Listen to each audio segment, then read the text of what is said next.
ఇక్కడ ఇప్పటి వరకు 8 లక్షలకు పైగా పేద ప్రజలకు సేవలను అందించారు ఈ హాస్పిటల్ డాక్టర్స్.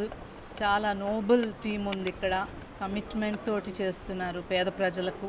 కరీంనగర్ జిల్లాలో ఐ ప్రాబ్లం ఉన్న ప్రతి ఒక్కళ్ళు కూడా ఈ హాస్పిటల్లో ధైర్యంగా చూయించుకోవచ్చు. అండ్ జస్ట్ కేవలం 50 రూపాయల ఫీజు తోటి ఐ చెకప్స్ కంప్లీట్గా చేస్తారు ఇక్కడ.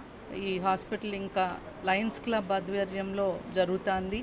లయన్స్ క్లబ్ మెంబర్స్ అందరూ కూడా ఎంతో సేవా దృక్పథంతో ఎన్నో మంచి కార్యాలు చేయాలా, కరీంనగర్ జిల్లా ప్రజలు ఈ సేవలను అందుకోవాలని వాళ్ళు ఎంతో అవేర్నెస్ ప్రోగ్రామ్స్ క్రియేట్ చేయటం, గ్రామాల్లో క్యాంపులు నిర్వహించటం. ఇప్పటికీ ఆల్మోస్ట్ క్లోజ్ టు 8,000 క్యాంప్స్ నిర్వహించారు. వాళ్ళు చాలా కృషి చేస్తున్నారు ఈ హాస్పిటల్ డెవలప్మెంట్కి. అభినందనీయం అండి.